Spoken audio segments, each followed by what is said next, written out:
वर्तमान में कच्छातीवु द्वीप भारत के लिए क्यों जरूरी है और इसका क्या है सामरिक महत्व। यहाँ पर जनता निवास नहीं करती है। निवास इसलिए नहीं करती है क्योंकि यहाँ पर पीने का पानी अवेलेबल नहीं है। तो कच्छातीवु द्वीप की उत्पत्ति हुई थी वॉल्केनिक इरप्शन से। लेकिन आगे जाके क्या होता है कि श्रीलंका में गृह युद्ध छिड़ जाता है तमिल और सिहली के बीच में, और एक संगठन सामने आता है लिट्टे, जिसने काफी तबाही मचाई थी। और लिट्टे का हाथ हमारे पूर्व प्रधानमंत्री राजीव गांधी की हत्या में भी था। आपको पता होना चाहिए कि श्रीलंका में अभी चाइना ने काफी अपना इन्वॉल्वमेंट बढ़ाया है और एक तरह से चाइना ने श्रीलंका को कर्ज के जाल में उलझा दिया है। कच्छातीवु द्वीप भारत और श्रीलंका के मध्य में स्थित एक छोटा सा समुद्री टापू है, आजकल चर्चा में बना हुआ है।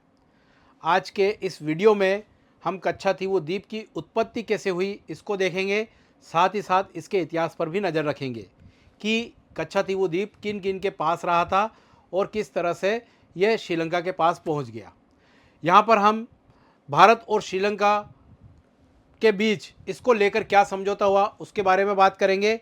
साथ ही साथ वर्तमान में कच्छातीवु द्वीप भारत के लिए क्यों ज़रूरी है और इसका क्या है सामरिक महत्व, इसको भी हम देखेंगे। तो शुरू करते हैं और सीधे आते हैं हम टॉपिक पर। सबसे पहले हम देखेंगे कच्छातीवु द्वीप की लोकेशन कहाँ है। तो आप स्क्रीन पर देख रहे हैं कच्छातीवु द्वीप भारत और श्रीलंका के बीच, आप जानते होंगे पाक स्ट्रेट है। भारत और श्रीलंका के बीच पाक स्ट्रेट है। इस पाक स्ट्रेट का नाम रॉबर्ट पाक के नाम पर रखा गया था, जो कि 1755 से 1763 के बीच में मद्रास प्रांत के गवर्नर थे। उनके नाम पर ही यह पाक स्ट्रेट का नाम रखा गया था, जो कि भारत और श्रीलंका को जोड़ता है। और इसी पाक स्ट्रेट पर स्थित एक छोटा सा टापू कच्छातीवु। हालांकि इस कच्छातीवु द्वीप का एरिया देखें तो ज़्यादा नहीं है, वो 285 एकड़ है। छोटा द्वीप है और निर्जन है। निर्जन से मतलब यहाँ पर जनता निवास नहीं करती है। निवास इसलिए नहीं करती है क्योंकि यहाँ पर पीने का पानी अवेलेबल नहीं है। लेकिन यहाँ पर एक चर्च है, सेंट एंथोनी चर्च। वहाँ पर हर साल फंक्शन होते हैं और उस फंक्शन में तमिलनाडु और श्रीलंका दोनों तरफ से नागरिक जाकर सम्मिलित होते हैं और वापस अपने अपने देश लौट जाते हैं। यानी यहाँ पर कोई भी स्थायी निवास नहीं होता है। तो ये तो हमने जानी कच्छातीवु द्वीप की लोकेशन। अब जानते हैं हम इसकी उत्पत्ति के बारे में। तो सबसे पहले हम बात करें तो कच्छातीवु द्वीप ये एक नया द्वीप है। इसकी उत्पत्ति 14th सेंचुरी में वॉल्केनिक इरप्शन से हुई थी। वॉल्केनिक इरप्शन से मतलब है, मैं यहाँ पर थोड़ी सी ज्योग्राफी आपसे डिस्कस कर देता हूँ। एक्चुअली क्या होता है कि पृथ्वी के नीचे मैग्मा तरल रूप में होता है और जब इस पर प्रेशर बनता है तो ये पृथ्वी की ऊपरी परत, जिसे हम क्रस्ट कहते हैं, उसे धक्का देकर बाहर आता है और बाहर आके धीरे धीरे ठंडा होता है, ठोस रूप में कन्वर्ट हो जाता है। अब ये प्रक्रिया जब समुद्र में होती है तो इस प्रक्रिया के द्वारा आइलैंड का निर्माण होता है। अब यहाँ पर आपको कुछ दुनिया के कुछ ऐसे आइलैंड के बारे में पता होना चाहिए जो जिनका निर्माण वॉल्केनिक इरप्शन से हुआ। जैसे कि एग्जाम्पल के तौर पे हम बात कर सकते हैं यूएसए का हवाई द्वीप, उसकी उत्पत्ति भी वॉल्केनिक इरप्शन से हुई है। वहीं इंडोनेशिया का फेमस क्राकाटाओ ज्वालामुखी, जिसके इरप्शन से अनाक क्राकाटाओ द्वीप की उत्पत्ति हुई है। इस तरह के कई सारे और द्वीप है। अभी हम आते हैं कच्छातीवु पर वापस। तो कच्छातीवु द्वीप की उत्पत्ति हुई थी वॉल्केनिक इरप्शन से। अब उत्पत्ति के बाद में ये शुरुआती दौर में जाफना राजवंश, जो कि श्रीलंका का था, उसके कब्जे में रहा था। फिर बाद में 17th सेंचुरी में ये रामनाथपुरम के रामनाथ जमींदारों के पास चले गया। वहाँ पर 1902 में ब्रिटिश गवर्नमेंट के द्वारा इसको अधिकार को अप्रूवल कर दिया गया और फिर बाद में इसे मद्रास प्रेसिडेंसी में शामिल मान लिया गया, कच्छातीवु द्वीप को।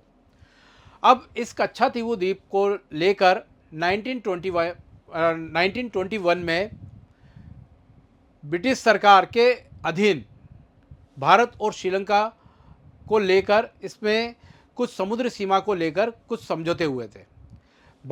उस समय आपको पता होना चाहिए कि भारत और श्रीलंका दोनों ब्रिटेन के उपनिवेश थे और उस दरमियान इस भारत और श्रीलंका दोनों देशों को लेकर, दोनों देशों के मछली पालन के अधिकारों को लेकर यहाँ पर कुछ बातें की गई थी 1921 में।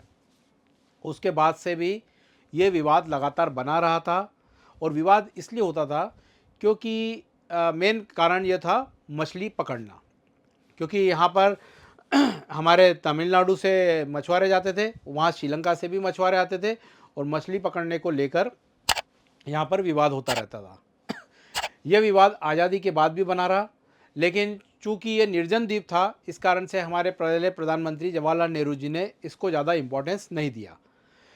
लेकिन इस विवाद को सुलझाया गया 1974 में। यहाँ पर हम आते हैं 1974 में। 1974 में हमारे प्राइम मिनिस्टर थी श्रीमती इंदिरा गांधी जी और श्रीलंका की प्रेसिडेंट थी श्रीमती भंडार नायके। उनके बीच में कच्छातीवु द्वीप को लेकर कुछ 4 समुद्री समझौते हुए थे, समुद्री सीमा समझौते हुए थे। उनमें कुछ बातें ये थी कि भारत सरकार ने कच्छातीवु द्वीप पर से अपना अधिकार वापस ले लिया। इसका मतलब यह था कच्छातीवु द्वीप पर श्रीलंका के अधिकार को मान लिया। लेकिन इसमें कुछ बातें और लिखी गई थी कि भारत के मछुआरे यहाँ पर बिना वीज़ा के जा सकते हैं। इसके अलावा वहाँ मछली भी पकड़ सकते हैं, जाल सुखा सकते हैं और सेंट एंथोनी के उत्सव, सेंट एंथोनी चर्च के उत्सव में अगर शामिल होने जाते हैं तो उसके लिए भारत के मछुआरों के लिए कोई वीज़ा की ज़रूरत नहीं होगी।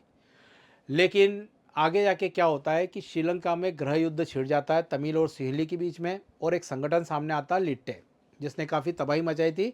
और लिट्टे का हाथ हमारे पूर्व प्रधानमंत्री राजीव गांधी की हत्या में भी था। इसके चीफ प्रभाकरण थे, आपको इसके बारे में जानकारी होगी। तो यहाँ पर यह बता रहा हूँ कि लिट्टे का प्रकोप बढ़ता है तो श्रीलंका की सरकार समुद्री सीमा को लेकर थोड़ी सी सतर्क हो जाती है, और उस सतर्कता के कारण क्या होता है कि रेस्ट्रिक्शन लागू हो जाते हैं काफ़ी सारे, और उसके कारण भारतीय मछुआरों पर बंदिशें अप्लाई करना चालू हो जाता है।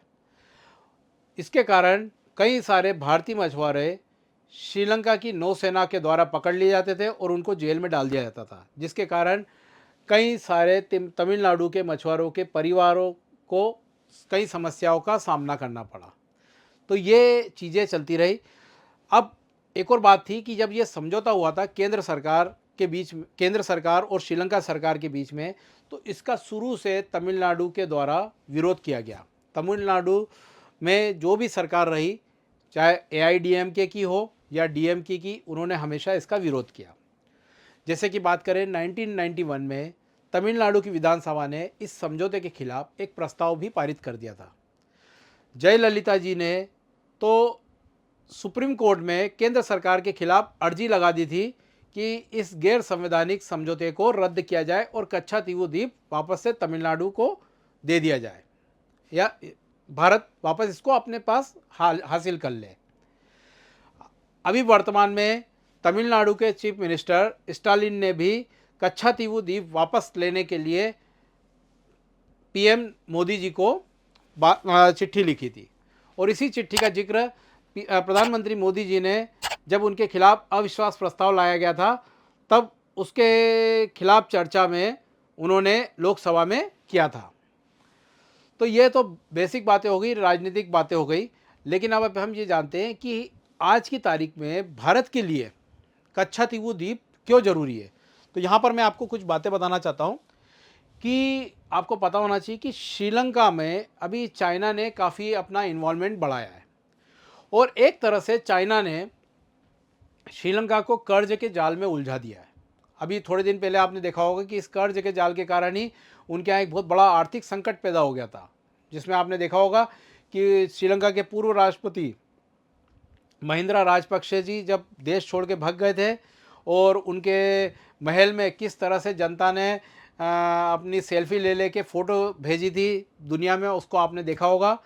तो ये तो आर्थिक समस्याएं थी, और ये आर्थिक समस्या का कारण ये था कि चाइना ने किस तरह से श्रीलंका को कर्ज के जाल में उलझा दिया था, और इसी कर्जे के जाल में उलझाकर श्रीलंका की सरकार से चाइना ने एक इम्पॉर्टेंट बंदरगाह हम्बनटोटा हासिल किया था, है ना, हम्बनटोटा बंदरगाह हासिल किया था। अब यहाँ पर एक और चीज़ आपको इंटरनेशनल रिलेशन में जानना होगी कि चाइना के लिए श्रीलंका इतना क्यों ज़रूरी है। चाइना के लिए श्रीलंका इसलिए ज़रूरी है क्योंकि श्रीलंका की लोकेशन स्वेज कैनाल और मलक्का स्ट्रेट के बीच में आती है। स्वेज कैनाल और मलक्का स्ट्रेट से होते ये एक इम्पॉर्टेंट ट्रेड रूट है पूरे विश्व के, जिसमें विश्व का एक व्यापार का बहुत बड़ा हिस्सा इन्हीं रूट से होके निकलता है। और इसी रूट से कई सारे जहाज और ऑयल टैंकर गुजरते हैं। इसी कारण चाइना के लिए श्रीलंका इम्पोर्टेंट हो जाता है। ठीक है, और इसी चाइना की एग्रेसिव गतिविधि को देखते हुए भारत के लिए कच्छा तीवु और भी ज़्यादा ज़रूरी हो जाता है, क्योंकि एक तो चाइना का इन्वायरमेंट, साथ ही साथ जो तमिलनाडु के मछुआरे हैं और तमिलनाडु के मछुआरों को जिस गैर कानूनी तरीके से श्रीलंका की सरकार द्वारा जेल में डाल दिया जाता है और उसके कारण तमिलनाडु के मछुआरों की आजीविका प्रभावित होती है, तो इसलिए भी कच्छा तीवु द्वीप भारत के लिए ज़रूरी हो जाता है। तो ये था हमारा पूरा कच्छा चिट्ठा कच्छा तीवु द्वीप को लेकर।